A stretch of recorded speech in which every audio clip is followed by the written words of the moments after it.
en samtale med 2 mænd, der sidder bagerst i bussen. Vidste du, at Ruslands økonomi er vokset på trods af krisen? Det er fordi russerne producerer våben, og så sælger de dem til de her.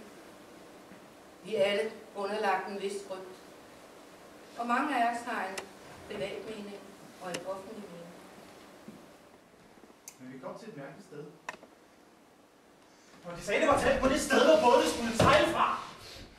Og jeg var lige ved at tabe næser og munden, da jeg fandt ud af, at vi skulle overnatte i en kostal. Og den var ikke tom.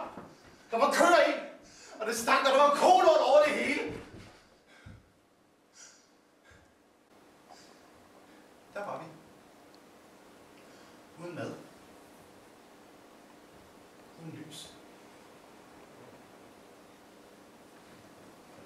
Og uden toilet.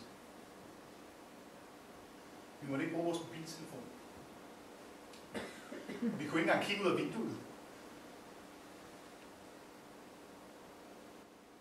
Vi var spærret inde. Skjult for det egyptiske politi. Jeg trænger virkelig til en fridag. Jeg skal ingenting i morgen. Jeg vil sove min skønhedssøvn, så vil jeg spise morgenmad. Det er ikke hver dag, at det sker. Ja. Så vil jeg sætte mig og snakke med mine forældre. Dem har jeg savnet på det sidste. Og se en film.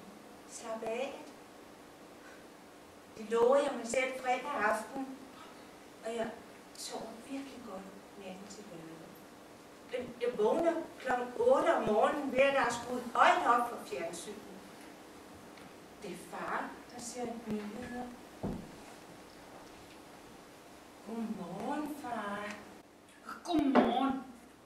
Rusland mistede indflydelse, da Sovjetunionen gik i opløsning for snart mange år siden.